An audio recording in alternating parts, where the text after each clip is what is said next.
بسم اللہ الرحمن الرحیم واتقوا یوما لا تجزی نفس عن نفس شیئا ولا يقبل منها عدل ولا تنفعها شفاعة ولا هم ينصرون۔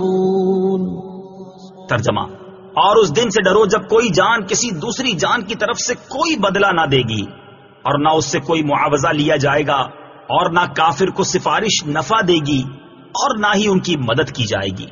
لا تنفعها شفاعہ، نہ کافر کو سفارش نفع دے گی۔ تفسیر صراط الجنان میں ہے۔ یہاں بنیادی طور پر ان یہودیوں کا رد ہے جو کہتے تھے ہمارے باپ دادا بڑے بزرگ تھے، وہ ہمیں شفاعت کر کے چھڑا لیں گے۔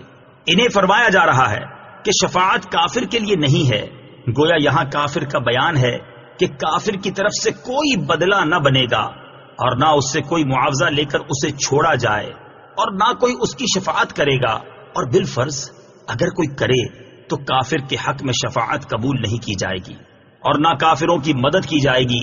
کافروں کے مقابلے میں مسلمانوں کی شفاعت بھی ہوگی، جیسے قرآن میں 20 جگہ ہے، اور مسلمانوں کی مدد بھی ہوگی، جیسے بخاری اور مسلم کی حدیثوں میں ہے کہ نبی کریم صلی اللہ تعالی علیہ وآلہ وسلم قیامت میں جگہ جگہ اپنے امتیوں کی مدد فرمائیں گے۔